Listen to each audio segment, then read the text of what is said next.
All right, guys, good morning, good afternoon, hello, and welcome back. All right, guys, so we are going to finish up with the Cold War today. Pretty much one of my favorite conflicts. Now, as usual, College Board wants you to know the causes and they want you to know the effects. And the things that I talk about today are part of your curriculum. So things might seem a little disjointed because what we're going to do is we're actually going to go back to the 1960s. And I'm going to sow the seeds for dissolution of the USSR. So basically, we're going to talk about the space race and we're going to talk about the Berlin Wall, because these two events are going to be the start of the fall of the Soviet Union. Okay.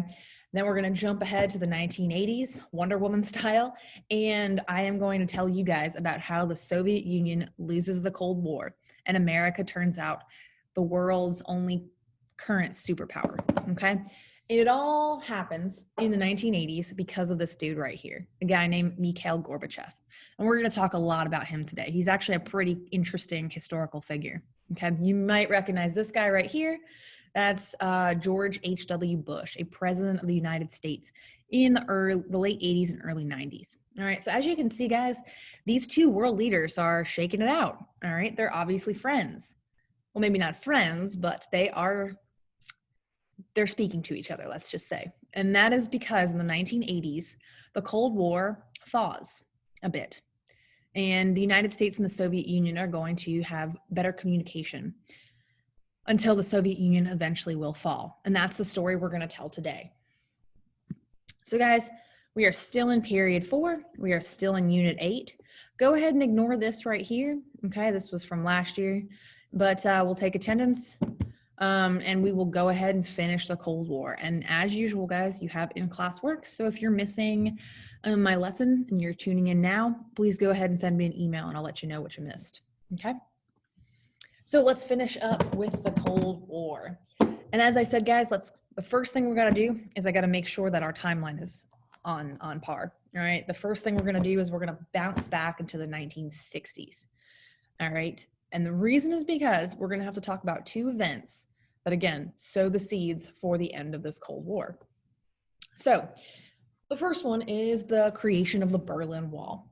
So in our 2 classes ago, right before Red China, we talked a little bit about the Berlin blockade, and we talked about the subsequent Berlin airlift.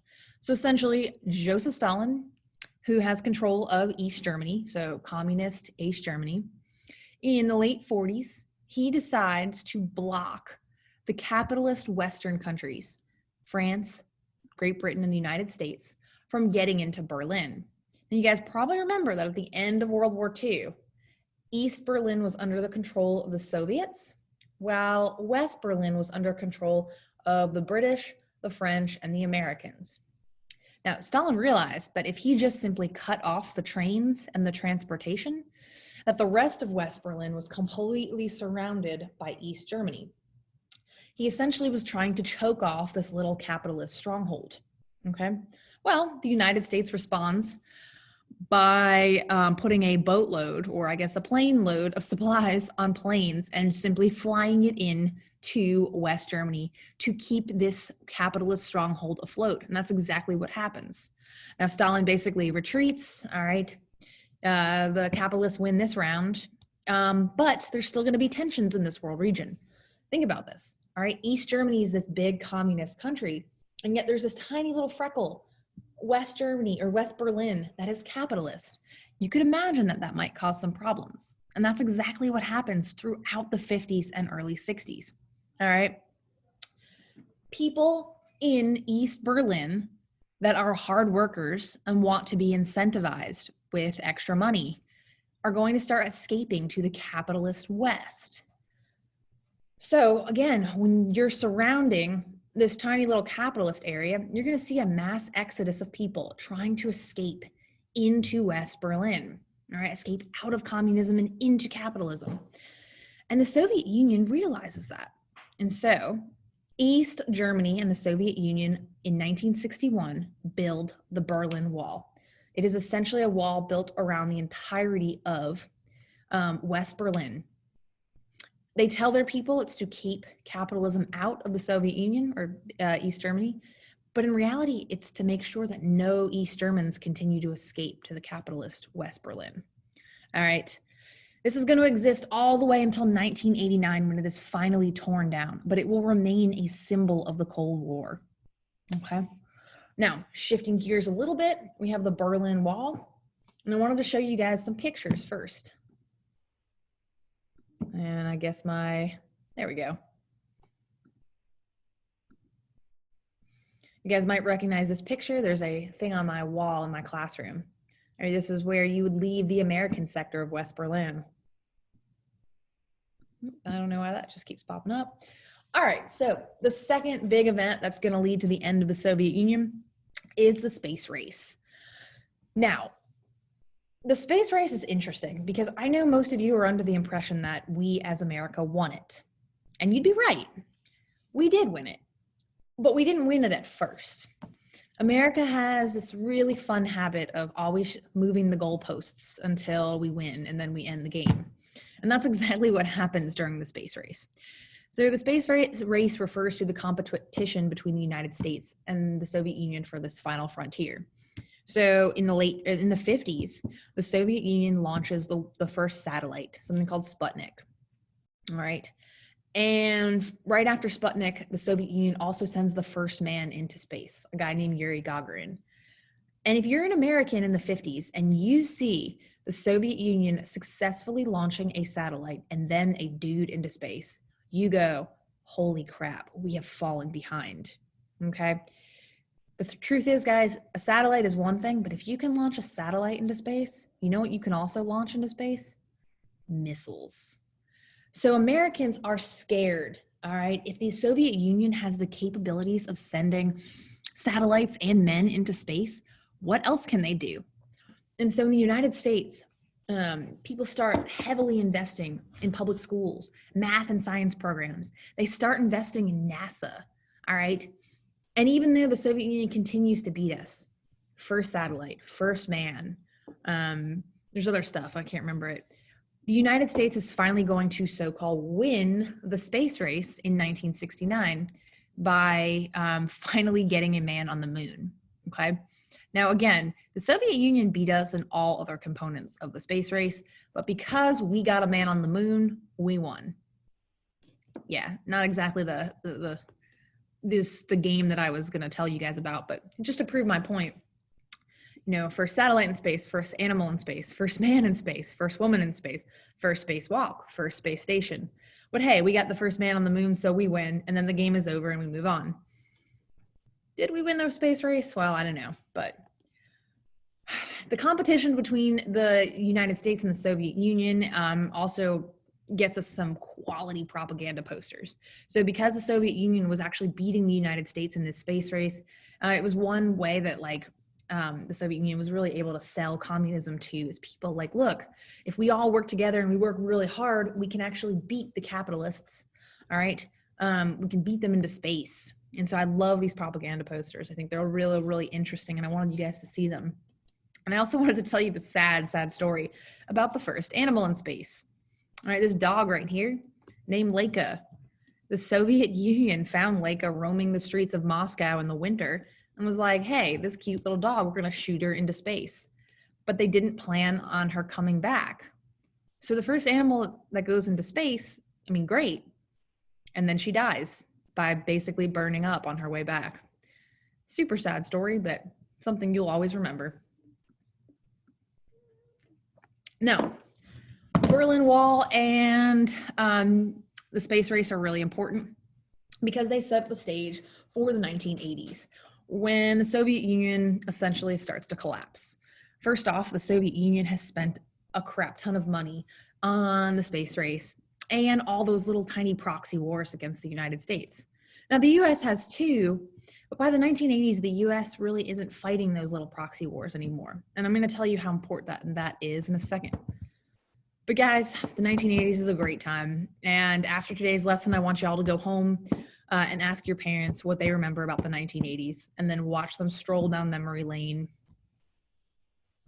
So you guys already wrote this down, but sort of the beginning of the end in the 1980s is the Soviet-Afghan War. So it began in the 70s and didn't end until 1989. But this is a war that is extraordinarily costly for the Soviet Union. Okay, they fight this war against local Muslim groups in Afghanistan, and essentially they don't win. Um, on top of that, lots of Soviets are dying in this war. It's basically unwinnable, and so there's facing a lot of pressure at home. So finally, in 1989, the Soviet Union withdraws, and so this is a huge victory for capitalism. Okay, the Soviet Union got their butts kicked in Afghanistan. Over the course of 10 years, this war is completely unwinnable. Now, the Cold War truly begins, as I said, in the 80s, kind of at the start with that Soviet-Afghan war that's going on throughout the whole thing. But to really understand what's going on, you also have to know what is happening in both the United States and the Soviet Union. Okay, so in the 1970s, after the Vietnam War, the United States kind of stops going into these reckless proxy wars. Okay, sure, they're spending money on paying other like dictators in places like South America to take over, but that's a whole other story. But the United States doesn't go into any wars after Vietnam. All right, we don't have another Vietnam, we don't have a Korea, and that's really good because now the money that the U.S. formerly used to spend on these endless wars is now staying at home. After the 1970s, all right, the 1970s are not going to be a great time in the U.S., the Vietnam War, and also an economic downturn. But when the 1980s begin, there is a decade of just absolute economic prosperity, all right? Your parents could probably tell you how much they loved the 1980s. People are working hard. They're making lots of money. There's a lot of job growth, okay? On top of that, the United States is investing heavily in its military. And one way they're doing that is by investing heavily in new technology. All right, so you guys have probably heard of military programs like the space race. So the United States is investing heavily in new satellites, new weapons. And even though there's no war going on, this is actually making a lot of jobs. On the other hand, the Soviet Union is starting to crumble. After 70 years of communist ideology, what that means is about 2, 3, 4 different generations of people who've just grown up in this communist ideology, you start to see that sort of this system is starting to fall apart. Okay, the economy begins to crumble. People really aren't working as hard as they used to. You know, it was successful under Stalin because he was a brutal madman dictator who forced people to work. But after Stalin, the Soviet leaders weren't as cruel. They weren't as totalitarian. They didn't kill people if they didn't work. So over time, things are just starting to slow down for the Soviet Union. On top of that, they're fighting that extremely costly war in Afghanistan. And even though they're still investing heavily in the military, their technology is just not keeping up with the US military. Why? Well, in a capitalist society like the United States, people are incentivized. So if you create a piece of technology that's out there to create, like really, really help people, you're going to make a lot of money on that, right? That's not going to happen in the Soviet Union. If you make a game-changing weapon or you make some sort of technology that's really good for everyone, you're not going to get extra money because in communism, everybody makes the same. So why would people be working harder? Okay. And all of this is starting to kind of come back and bite the Soviet Union in the butt. All right. You start to see the downfall. And it's all going to come to a head when these two leaders become president and prime minister of the Soviet Union. So you guys might recognize this guy right here. This is Ronald Reagan. And this guy right here is Mikhail Gorbachev. So what we're going to do on the next 2 slides is we're going to actually talk about each of these leaders and what they do in their respective countries. So Ronald Reagan serves as president between 1981 and 1988. All right. So Ronald Reagan basically, he's kind of lucky. When he comes to be president of the United States, it's after a pretty serious economic recession. And after he becomes president right as the recession is ending. So he is kind of able to capitalize on the fact that America's doing really well. All right, and on top of that, he's a heavy promoter of free market policies. So he really, really wants to trade with other capitalist countries. All right, He also is going to increase the spending in the U.S., military spending in the U.S. All right, so even though the United States is not in any of those sort of reckless wars like in Vietnam or Korea, the military is getting a lot more money. And what the military is doing is they're investing that in the creation of technology and important weapons.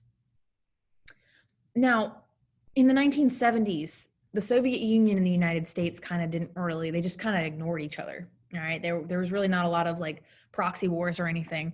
But in the 1980s, Ronald Reagan actually starts to increase rhetoric, anti-Soviet rhetoric.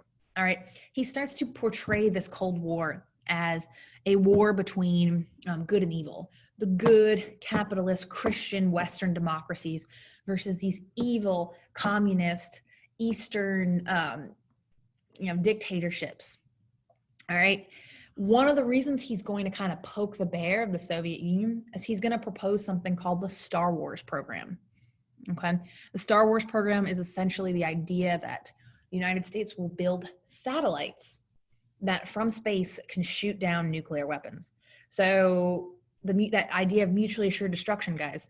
So if the United States launches a nuclear weapon at Russia, or the Soviet Union will launch a nuclear weapon at the United States. Therefore, both sides will die. Okay, so no one's going to launch any weapons. But this idea of Star Wars is basically if the United States launches a nuclear weapon at the Soviet Union and the Soviet Union tries to retaliate, Star Wars will shoot the Soviet Union weapon down, therefore not killing anyone. And so mutually assured destruction is essentially gone. And that terrifies the Soviet Union. Now, turns out we didn't have the technology to create the Star Wars program, but they didn't know that. And that's kind of what all that matters, is they thought we might have had that technology. And that's what scared the Soviet Union. Now, on the other side of the pond, Mikhail Gorbachev, all right? This guy becomes a Soviet leader between 1985 and 1991. He's pretty famous because he had a port wine stain on his head. All right, don't make a big deal over it. It's just kind of a birthmark. It's not a big deal. Basically, when he comes to power, even though he is a communist, he's not necessarily a true believer. One of the things he tries to do is he realizes that the Soviet Union is in decline. So what he's going to do is he's going to attempt to reform the Soviet system. So he's actually going to kind of do a little bit what Lenin did with Lenin's new economic policy. So he's going to start to incorporate some economic reforms. All right, so trying to incentivize some stuff. So he's going to do something where he's going to open up some free markets. And in Russia, this is called perestroika. All right, College Board wants you to know that, so please write these two Russian words down. So free markets. And he's also going to increase political rights, including something called Glasnost, which is basically like more free speech. Here's the problem, guys. Perestroika and Glasnost are fantastic, and they work in the United States and they work in these capitalistic democracies. But once you open that Pandora's box, once you allow the Soviets to start speaking out against the system, they ain't gonna shut up. And so now that people have the right to speak out against communism, they're going to. On top of that, guys, Gorbachev is also going to end that expensive war in Afghanistan. There's a lot of pressure at home for him to do so, and also it's a costly war. The problem is this doesn't look good for the Soviet Union. All right, communism just lost. Now, on top of this, the Soviet Union undergoes one of the worst human rights disasters in history. Okay. In 1987, a major Soviet nuclear reactor melts down in a place called Chernobyl. Okay. Now, I'm not really going to get into the whole scientific aspect of the nuclear disaster. Just understand that part of nuclear fission, the atom breaks open. And the problem is that you cannot contain this radiation. All right. This was a power plant, but it was poorly mismanaged. Okay. And if you guys are more interested in this, I highly recommend the HBO miniseries called Chernobyl. It's a fantastic miniseries. But just understand that in April 1987, this nuclear reactor melts down and immediately 10 to 20,000 people are killed. But the long-term ramifications we still see today, right? You guys know that nuclear radiation poisons DNA, and even to this day in areas around Chernobyl, we're still seeing babies born with severe deformities. Lots of people will die later on from cancer, things, this nuclear radiation poisoning that later it just continues. Even to this day, you cannot actually go to Chernobyl for more than 6 hours because the radiation is so high. All right. Now, this would be a disaster for anyone. If Chernobyl happened in the United States, it would be a disaster. If it happened in France, if it happened in Germany, it would be a disaster. But the problem is that the Soviet Union, because it was communist and because they didn't want the West to know, they tried to keep it a secret. All right. They didn't tell anyone. After this nuclear reactor melts down, hundreds of thousands of people get radioactive poisoning. They still tried to keep it a secret. And that makes it even worse. All right. And ultimately, the Soviet Union is going to have to expend billions and billions of dollars and hundreds of thousands of lives in order to clean this up. All right. And they have to do it by hand. They have to go into this radioactive town and actually move these radioactive stuff. All right. To this day, if you go to Chernobyl, they've actually built this sort of protector over the plant to try to keep the radioactivity within this sector. But the amount of money that is spent fixing this is going to crush the Soviet Union's economy, okay? Now, on top of this, as I said, guys, Star Wars scares the pants off of a lot of the Soviet people, all right? Like I said, if you think the United States can actually shoot down one of your nuclear missiles, then mutually assured destruction is all but gone. So after Reagan is running around telling people all about the Star Wars program, the Soviets start to get a little concerned. All right, if mutually assured destruction is gone and the United States has the capability of shooting a nuclear weapon out of the sky, we better have some better relationships with these people. So kind of in response to the Star Wars program, the Soviet Union and the United States sit down with their NATO allies and they agree to a treaty. All right, today it's called the INF Treaty, the Intermediate Range Nuclear Forces Treaty. So essentially, it's this agreement where both sides agree to kind of limit how many nuclear warheads they build. Okay, and on top of that, Gorbachev basically asks Reagan, like, if we agree to this, if we agree to limit our arms production and we agree not to build any more nuclear warheads and whatever, you've got to agree to not do the Star Wars program. And Reagan says, yeah, no problem. Absolutely. Let's not do the Star Wars program. A good part of that is because Reagan knew at this point we weren't going to be able to do the Star Wars program anyway. But because of that fear, the Soviets are like, okay, yeah, we're not going to be able to do this. So this happens in the 80s, and now both sides are kind of sitting at the table together. All right, you can see Ronald Reagan sitting just across from Mikhail Gorbachev, having a conversation, probably sharing some coffee, and talking about how, hey, let's maybe not go to war with each other. Let's kind of try to make communism and capitalism work. All right. Now, there are a few other things that happen. I want you guys to write this down. We're going to go through the eventual dissolution of the Soviet Union. As I've already told you, Mikhail Gorbachev goes ahead and implements Glasnost, which is essentially openness. You know, people have more limited speech. Perestroika, which is this economic restructuring, so the free markets are starting to open. And then in 1989, things get really, really bad for the Soviet Union, okay?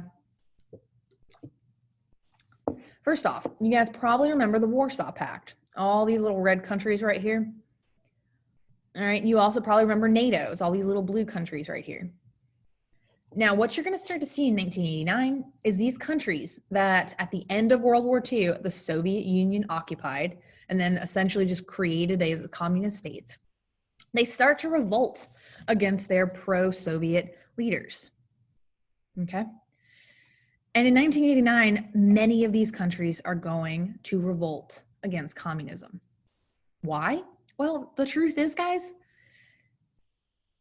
I don't want to bring my political views into this, and I try not to, but ultimately, at the end of the 80s, things are much better in the West. All right. That incentivized, if you work hard, you can make a lot of money, means that people have a higher living standard.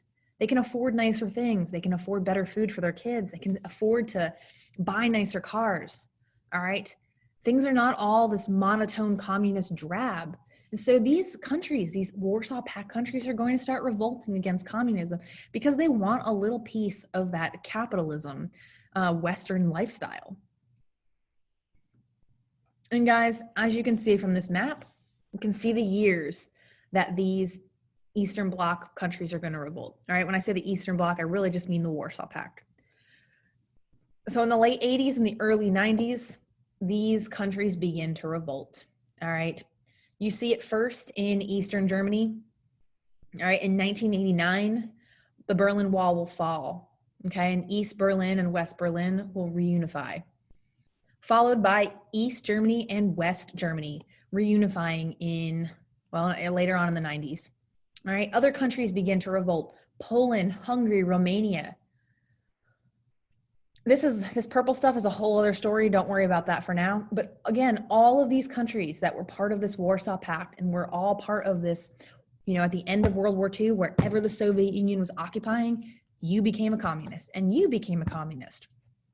And by the 1980s and 1990s, these places did not want to be communists anymore.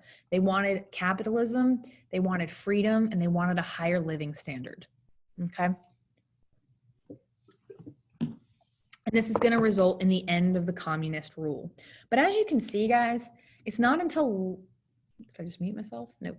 It's not until later on, guys, that Russia will fall. Okay?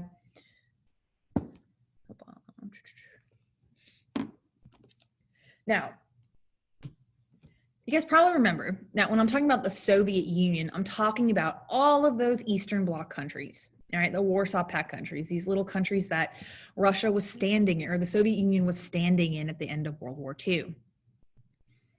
The Union of Soviet Socialist Republic. Well, guess what? In 1991, this dissolves. And what ends up happening is all of these countries that kind of end in stan, Kazakhstan, Uzbekistan, Turkmenistan, Kyrgyzstan, Tajikistan, all of these countries that, again, the Soviet Union had occupied and had kind of sort of forced communism on, are going to become their own countries. All right? And so just make sure you understand, guys, that when the Soviet Union breaks apart, lots of different countries are created. And again, this sounds like a pretty good SAQ to me. In 1991, when the Soviet Union breaks apart, name one country or identify one country. Uzbekistan. On top of that, guys, other countries are going to kind of break apart earlier on.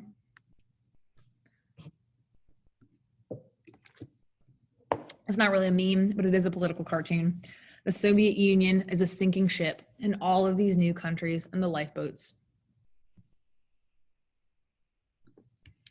Now, it gets an even crazier of a story, okay? Mikhail Gorbachev, he tried, all right? Between 1985 and 1991, he really, really did his best to try to open the Soviet Union up. He really tried to give the opportunity to the Soviet people through Glasnost and Perestroika, all right? Glasnost, more free speech, and Perestroika, the economic restructuring to open a free market, all right? So capitalism. But here's the thing. The hardliner Soviet communists are looking at Mikhail Gorbachev with absolute horror. This guy is the beginning of the end for the Soviet Union. He's bringing in capitalist economic restructuring. He's giving people the right to speak out against the government. What the heck is wrong with this guy? On top of that, you start to see these countries, these Warsaw Pact countries, starting to break away and join the so-called West, getting rid of their communist puppet states and adopting more capitalist countries. This is horrifying. And so what you're going to see is a failed Soviet coup. Military leaders, true believers of communism, are going to attempt to arrest Mikhail Gorbachev, and they're going to attempt to reinstate hardline communism. The problem is, guys, is as I've said, once Pandora's box is open, you cannot close it. All right, because Mikhail Gorbachev opened up Glasnost and Perestroika and gave the Soviet people the opportunity to begin speaking out, this coup would never be successful. The people of the Soviet Union kind of had a taste of freedom, and they kind of liked what they were tasting. And this coup is quickly put down by a people's movement. So the everyday average Soviet people wanted a taste of the West, and they liked that Gorbachev had given that to them. And so the USSR system quickly collapses and the Soviet Union dissolves.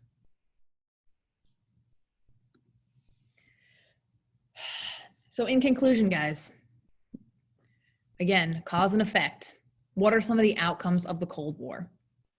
Well, first of all, that whole peace thing after World War I and World War II obviously didn't really work, okay? We had another war, and this one lasted a long time, between 1945 all the way till 1991. And sure, there were no really hot spots, no serious conflicts where people fought, communism and capitalism fought each other head on. But the overall outcomes of the Cold War are this. Today, 2021. Well, maybe not 2021. Yeah. In the aftermath of the Cold War, the United States is the final and only superpower. Okay, the Soviet Union eventually collapses. Communism collapses. All right. Think of all the communist countries that exist today. Let's think. North Korea. That's about it. Capitalism is successful. Okay. The United States is the only superpower. All right. Countries don't have to choose between capitalism or communism anymore. Now, there's also, at the end of the Cold War, there is also a spread of economic and political liberalization. So once the Soviet Union falls and communism falls, Europe, Asia, Africa, and Latin America, places that had always been on the fence about whether to go communism or capitalism, begin to adopt more capitalist policies, because that seems to be the successor in this, right? Think about it like this. In Moscow, Russia, in the early 90s, all right, after the Soviet Union collapses, a McDonald's opens. And on the first day that McDonald's opens, the line is like hours long, all right? I know that's kind of a silly example of an outcome of the Cold War, but if capitalistic McDonald's can make it in Moscow, all right, you got to admit the United States is going to win this one. Now, on top of all of this, Germany is going to reunite. All right, when the Berlin Wall falls and Eastern and Western Berlin come back together, the city of Berlin also brings East Germany and West Germany back together. All right, on top of that, now that the Cold War is over, now that we've got a time of peace, the economic system of the world is going to grow. All right, the United States is going to grow a lot in the 90s. And the fact is, guys, besides some minor skirmishes in Eastern Europe, all right, we're going to have a serious peace throughout the 90s. There's not going to be that many wars. There'll be some small conflicts, but there's really not going to be any serious wars. All right, that's not going to be until the 2000s. So the Cold War, it's an important conflict. It's a long conflict, and it affects the entire world. And the winner, guys, is the United States. The winner is capitalism. Okay? And yes, I love that meme. We don't feel so good.